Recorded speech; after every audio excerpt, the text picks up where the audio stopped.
There have been moments of high drama in the House of Commons over the past few months, but nothing like this. The ayes to the right, 312. The noes to the left, 308. That was the sound of Parliament voting to veto a no-deal Brexit, not just this month as the government wanted, but for all time. So the ayes have it, the ayes have it. Throwing the government's strategy into complete and total disarray. Extraordinary scenes, though. This is the government in complete chaos, isn't it?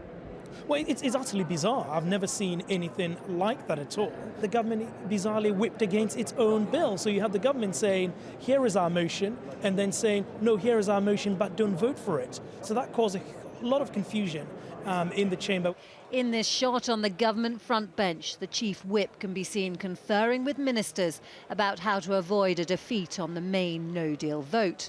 The Chancellor, Philip Hammond, to the left of the Speaker here, who just hours before warned about the dangers of no deal, looked deeply pensive, as Tory MPs were told there'd be an about turn and they'd now be expected to vote against the government's own motion.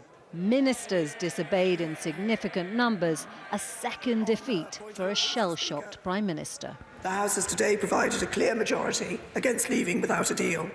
However, I will repeat what I have said before. Who warned a long delay to Brexit was now likely. The House has to understand and accept that if it is not willing to support a deal in the coming days, and as it is not willing to support leaving without a deal on the 29th of March, then it is suggesting that there will need to be a much longer extension to Article 50.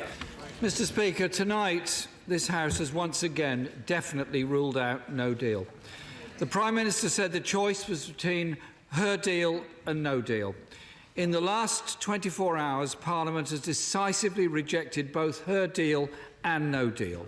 While an extension of Article 50 is now inevitable, the responsibility of that extension lies solely and squarely at the Prime Minister's door.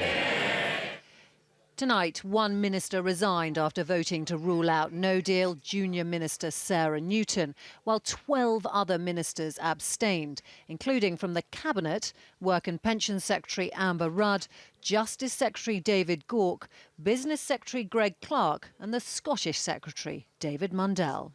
I'm not resigning because I support the Prime Minister in her course of action. Her course of action is to leave with a deal in an orderly Brexit.